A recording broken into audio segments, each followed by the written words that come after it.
بسم اللہ الرحمن الرحیم۔ السلام علیکم۔ ہم تو ویسے کافی عرصے سے بتا رہے تھے کہ مولانا طارق جمیل بقول سیاسی ڈیرہ کے عرف جمی ڈانسر طارق جمیل صاحب کے کیا معاملات ہیں۔ دیکھو میرے بھائیو، ایک ہی حکمران دیا اللہ نے، وہ کیوں دیا ہے وہ تو پتہ ہے کیا مسئلے مسائل ہیں۔ اب ہم جب کبھی مولانا طارق جمیل صاحب کی بتاتے تھے نا کہ بھائی یہ معاملات ہیں تو بڑی تکلیف ہوتی تھی لوگوں کو۔ نہیں وہ دیندار ہے اسے کچھ نہ کہو۔ بھائی جی، آپ کے مولانا طارق جمیل صاحب 3 اکاؤنٹ پکڑے گئے ہیں، 49 ارب روپے کی ٹرانزیکشن ہو رہی تھی جس میں سے سیل کر دی ہیں۔ اب معاملات کیا ہوئے ہیں وہ میں آپ کو بتاتا ہوں۔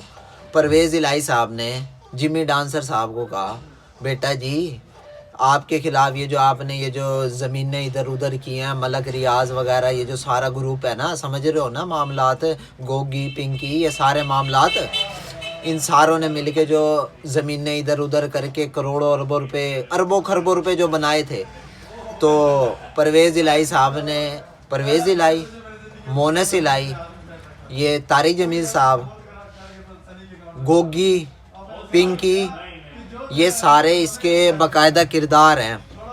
یہ سارے مل کے یہ کام کرتے تھے اور عمران خان کا ان کے اوپر ہاتھ ہوتا تھا۔ تو اب یہ باقاعدہ طور پہ یہ پکڑے گئے، تو یہ اداروں نے معاملات دیکھے تو انہوں نے ان کے خلاف انویسٹیگیشن شروع کی۔ تو پرویز الہی کو پتہ لگ گیا کہ انویسٹیگیشن پیچھے چل رہی ہے، تو انہوں نے پھر اپنے بیٹے مونس الہی کو، جو اس ٹائم وہاں بیٹھا ہے، اسپین بیٹھا ہے، آئی تھنک وہیں سے ٹویٹر مار رہا ہے، یہ معاملات یہ ہیں، اس وجہ سے ملک سے بھاگے پھر رہے ہیں۔ اس کے بعد طارق جمیل کو کہا پرویز الہی نے، بھائی جی ہمارے خلاف انکوائری یہ شروع ہونے والی ہے، جلدی کرو ملک سے نکلو۔ تو طارق جمیل نے اپنا سارا پیسہ نکالا، کینیڈا بھاگ گیا۔ یہ سارے اکٹھے ہو گئے، یہ سارے، ان ساروں نے پورا زور لگایا۔ اب یہ سارا گینگ اکٹھا ہوا پڑا ہے، اور طارق جمیل تھا ان کا کپتان، وہ ان کا باپ تھا سمجھ لو۔ اب آپ اس بندے کا اندازہ کریں جو پیسے لے کے دعائیں کرواتا تھا، اور یہ اس کو فائدے تھے عمران خان سے اسے یہ فائدے تھے۔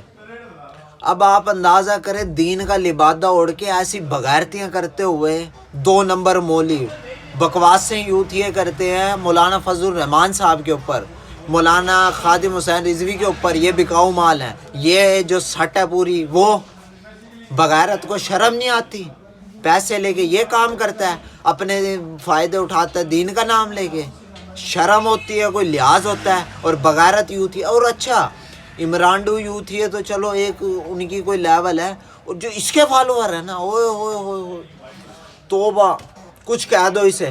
اب بھائی یہ جو 49 ارب پکڑے گئے، اچھا یہ 49 ارب تو صرف پکڑے گئے ہیں، اور پتہ نہیں کتنے اس نے کتنے خربوں روپے یہ تو پکڑے گئے ہیں 3 اکاؤنٹ جو نہیں پکڑے گئے، اور کب سے 2018 سے یہ کیسے جا رہی ہیں معاملات، اس کا تو کوئی حساب ہی نہیں ہے، وہ تو جب ہوگا، یہ تو اب پکڑے گئے ہیں۔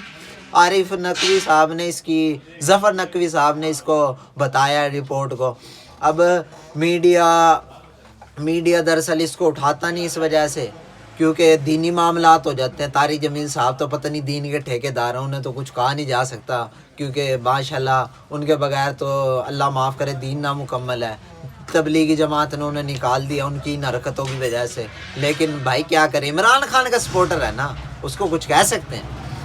اللہ پاک، بہرحال میں آپ کو جو رپورٹ دے رہا تھا وہ میں نے آپ کو دے دی ہے کہ 49 ارب روپے پکڑے گئے ہیں طارق جمیل کے، 49 ارب روپے 3 اکاؤنٹ فریز کر دیے ہیں، یہ تینوں اکاؤنٹ، اور جو نہیں پتہ، جو مثال کے طور پہ جو ہو چکی ہیں پہلے کی ٹرانزیکشن ہے، ان کا تو کوئی حساب ہے ہی نہیں۔ بہرحال اللہ پاک ہمارے قوم یوتھ کو ہدایت دے، عمرانڈو کو ہدایت دے، اور طارق جمیل کی کمپنی کی تو کیا ہی کہنے۔